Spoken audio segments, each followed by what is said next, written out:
Passam 30 anos sobre a Declaração do Rio, o dia em que o mundo deu as mãos para um futuro mais sustentável. 7 anos também passam sobre o dia em que, em Paris, as nações do mundo alcançaram um acordo histórico glorioso, onde toda a humanidade se comprometia com a neutralidade carbónica em 2050 e com o limitar de temperatura no final deste século a 1,5 graus a 2 graus Celsius. Para isso, seriam constituídos planos para reduzir as emissões dos gases com efeito estufa. Planos esses que iriam ser atualizados de 5 em 5 anos com metas cada vez mais ambiciosas e com promessas de solidariedade para com os mais vulneráveis, que para além de terem de reduzir também emissões, teriam já de se adaptar a um tempo que já era de alterações climáticas. Mas, neste ano 2022, onde o mundo chega às 8 mil milhões de pessoas, o mesmo mundo continua a depender em 80% dos fósseis para toda a energia que precisa, e num ano em que vimos centenas de estações meteorológicas bater recordes de temperatura, com novos recordes também nas emissões e com uma concentração de gases com efeito estufa quase a chegar a umas incríveis 420 partes por milhão, é hora de perguntar o que acontece depois das COP. E para conversar sobre este tema, temos connosco 3 convidados que dispensam apresentações: Sueli Araújo, Filipe Duarte Santos e Sérgio Besserman de Viana. Sueli Araújo, bem-vinda. Temos agora esta notícia da intenção do Brasil vir a acolher uma COP. O que é que podemos esperar deste futuro do Brasil e também do mundo depois desta cimeira no Egito?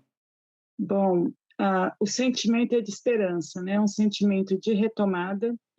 O Brasil sempre teve uma liderança importante nos debates internacionais sobre clima e meio ambiente de uma forma geral, né? Desde a Rio 92. E, durante o governo Bolsonaro, se transformou numa espécie de pária nessa esfera, pelo negacionismo em relação às mudanças climáticas, à política ambiental de uma forma ampla, né?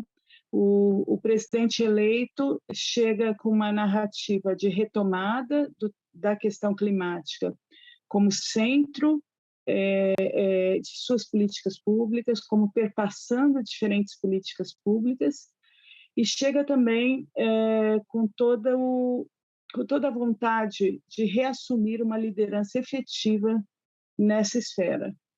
Nós acreditamos que o Brasil, pelo seu histórico, o Brasil, pelas suas características em termos de emissões de gás de efeito estufa, nós emitimos muito, sim, né? Quase 50% das nossas emissões são desmatamento. E, pelo que foi noticiado até agora, pelas declarações do presidente eleito, o controle do desmatamento entrará na agenda governamental no primeiro dia de governo.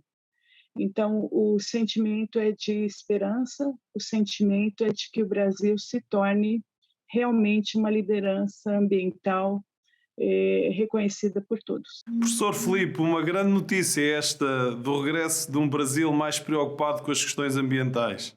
Sim, sem dúvidas nenhumas. É realmente uma notícia que nos enche a todos de esperança, enfim, a todos aqueles que estão conscientes das problemáticas ambientais e da mudança climática. E o Brasil tem um papel muito importante a desenvolver e portanto, são notícias extremamente positivas e também são boas notícias o facto de ter sido anunciada uma cooperação maior entre o Brasil e a República Democrática do Congo e a Indonésia, que são 3 países que têm as maiores áreas de floresta tropical úmida, que têm uma biodiversidade extraordinária que é necessário preservar, enfim, de todos os pontos de vista, inclusive do ponto de vista cultural, mas também económico e de sustentabilidade. Sérgio, o Brasil de volta com as preocupações ambientais, como é que vê esta nova realidade? É um sinal de esperança para o mundo? O Brasil retoma um papel de protagonismo, provavelmente, porque, além de responsável por emissões muito significativas decorrentes do desmatamento e do uso do solo em outro bioma, o cerrado, nós sempre tivemos diplomaticamente uma posição entre os países mais desenvolvidos e os países emergentes. E essa era uma posição em que atuávamos com excelência do ponto de vista diplomático e técnico, e que agora se tornou ainda mais relevante porque a transição tem que ser mais acelerada, já que continuamos a nos atrasar, e os temas da justiça climática estão colocados todos em cima da mesa. E isso contribui para uma dinâmica que ajude a reduzir o atrito da transição, do abandono da civilização dos povos em todo o planeta. Eu gostaria só de acrescentar aqui uma ideia, que é esta ideia de ter um Brasil também liderante dentro da CPLP. O Brasil é uma nação com uma dimensão continental, com estas 200 milhões de pessoas, e pode ser um grande aliado daquele que é o trajeto que muitos dos nossos países já estão a fazer.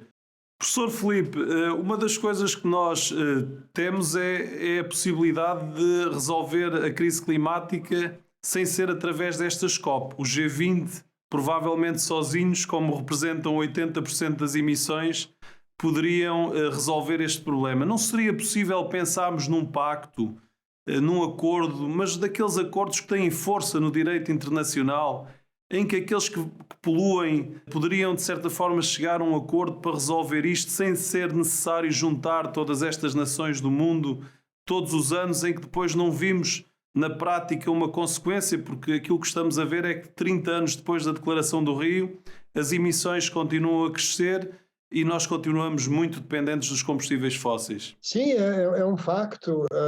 Eu penso que as COPs são conferências importantes para haver um diálogo em que estão incluídos todos os países. É também uma oportunidade de conhecer boas práticas, de haver uma troca de ideias, não só dos negociadores, mas também dos cientistas, dos tecnólogos, das empresas estarem presentes. Depois de 27 COPs,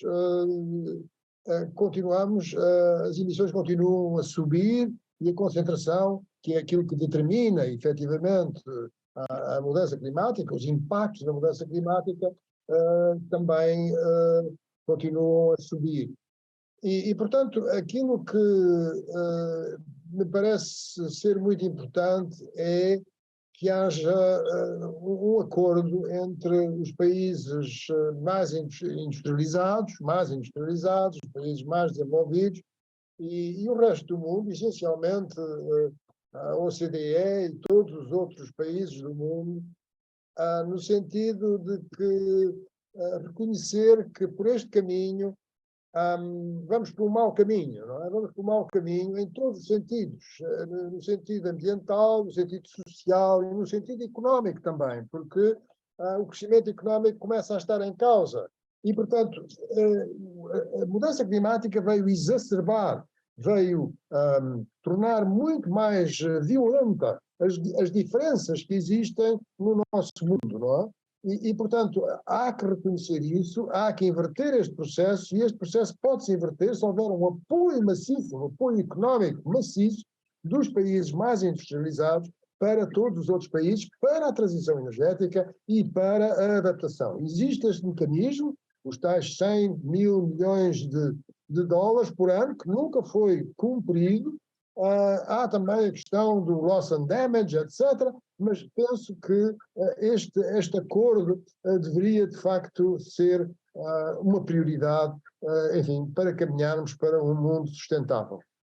Sérgio, os maiores poluidores poderiam resolver esta crise climática, na sua opinião? Acha que um acordo deste nível, um pacto, seria um bom sinal, para além deste debate que é feito anualmente nas COP?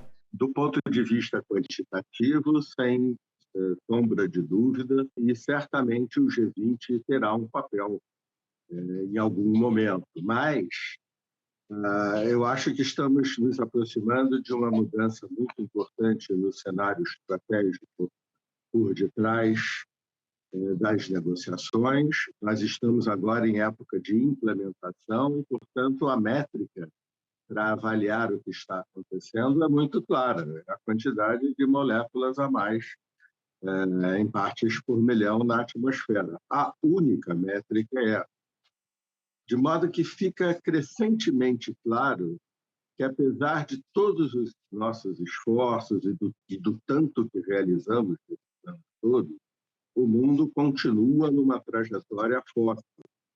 O que fica evidenciado e conhecido de todos nós há muito tempo? A lacuna de governança global é real e é um obstáculo efetivo para um enfrentamento adequado das mudanças do clima.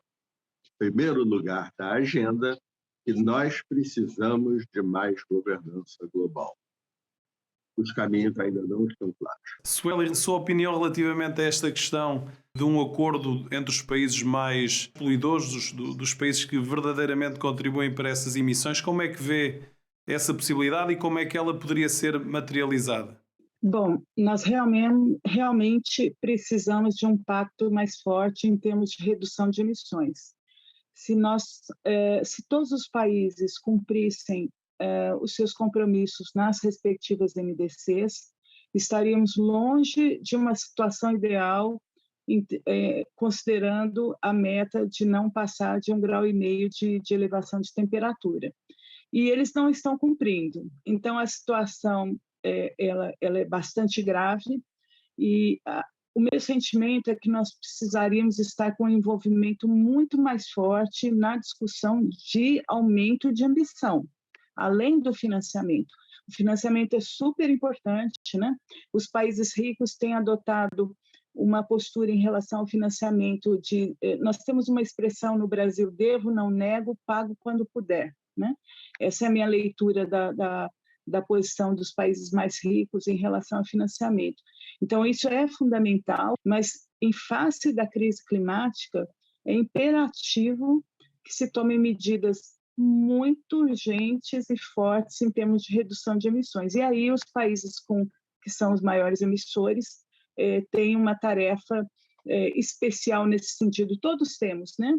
Todos os países, mas o G20 eu acredito que pode trazer sua contribuição de forma especial. Sérgio, um dos problemas que existe é este problema do desmatamento, já aqui foi falado. Ele tem acontecido na Amazónia e outras florestas virgens a um ritmo louco, e estas florestas podem ter um papel essencial na valorização de valor económico que não seja através da sua destruição para a criação de gado. A floresta em pé pode desempenhar esse papel. Sim, Ricardo, sem dúvida nenhuma, ele poderá nos falar com muita propriedade a respeito, mas é uma questão decisiva para o Brasil e para o mundo.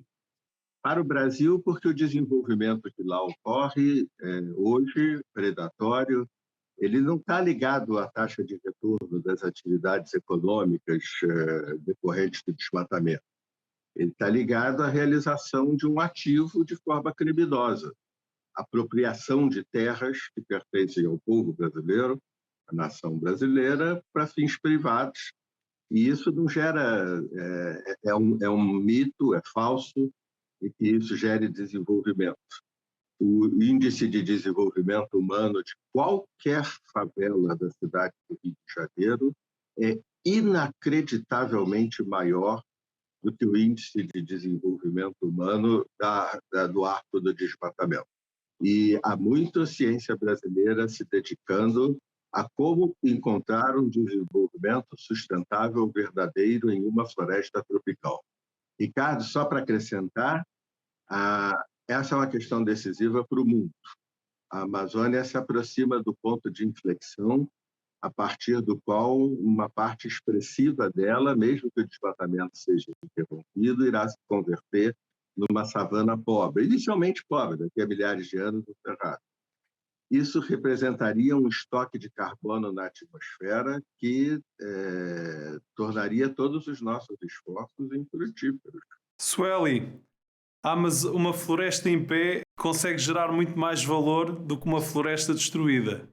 Não tenha dúvida disso. A degradação da Amazônia e de outros biomas só tem levado, na verdade, a mais pobreza. Não é à toa que a Amazônia hoje é a região com o pior índice de desenvolvimento humano. Nós precisamos de toda uma vertente, nós precisamos de um projeto para a região, na verdade, um plano efetivo de desenvolvimento regional, que invista em muita ciência e tecnologia, invista em instrumentos econômicos de política ambiental, pagamento de serviços ambientais e outros instrumentos, que gere renda efetiva para a população regional em escala, não só apenas em projetos que nós todos admiramos e mostramos como exemplos. Nós precisamos ter escala nisso. Os amazônidas precisam entender que o Estado está agora cuidando deles. A Floresta em Pé é pressuposto, mas também é pressuposto uma preocupação social pautada na proteção ambiental também. As coisas têm que conversar. Tem como fazer isso? Tem. Nós temos conhecimento, agora precisa ter vontade para lutar também contra políticas tradicionais, arcaicas, que só estão, na verdade, prejudicando a população que mora na Amazônia. Professor Filipe, para além da preservação da vida, a absorção deste carbono que existe na atmosfera, as florestas virgens têm aqui um papel decisivo. A preservação da Amazónia não é um desígnio do Brasil, deve ser um desígnio mundial. Concorda com esta visão? Sim, inteiramente. Eu tenho seguido os trabalhos do professor Carlos Nobre e do risco que ele quantificou, o risco de savanização da floresta da Amazónia, tanto em termos de desmatamento, de percentagem da área desmatada, como também em termos de aumento da temperatura média global. Quer dizer, qualquer desses fatores pode contribuir para a savanização, transformar a Amazónia numa savana. E só queria lhe dizer que à escala dos sumidouros e das fontes de emissão de dióxido de carbono, regiões como a Amazónia, se der a partir de um certo aumento da temperatura, da ordem de 2,5 graus, 3 graus, bom, o que acontece é que, em vez de ser um sumidor, passa a ser o emissor, a gente sequestrar o CO2 para emitir CO2. Sérgio, Filipe, Sueli, muito obrigado por terem estado em mais uma Hora de Agir. O que acontece depois das COP tem que ser uma hora de agir, hora de mudança, hora das pessoas arregaçarem as mangas e resolverem este problema das emissões de gases com efeito de estufa, que tem que estancar. Nós temos que reduzir as 160 milhões de toneladas que todos os dias despejamos na atmosfera. Isso é uma obrigação de todas as nações do mundo, mas é uma obrigação nossa, que nós podemos contribuir com a nossa voz, com a nossa ação do dia-a-dia, e que todos os governantes do mundo, todas as lideranças, quer sejam empresariais, quer sejam no governo local, central ou no sistema multilateral, podem dar um contributo decisivo. Isso pode acontecer não até à próxima COP no Dubai, pode acontecer já amanhã, na próxima semana, no próximo mês, se todos nós arregaçarmos as mangas rumo às novas energias renováveis, rumo à preservação da biodiversidade e uma nova economia circular que pare de espoliar os recursos do planeta. Esta foi mais uma Hora de Agir, uma Hora de Agir muito especial, com convidados muito especiais que trouxeram aqui o seu conhecimento. Nós voltamos na próxima semana. Até lá!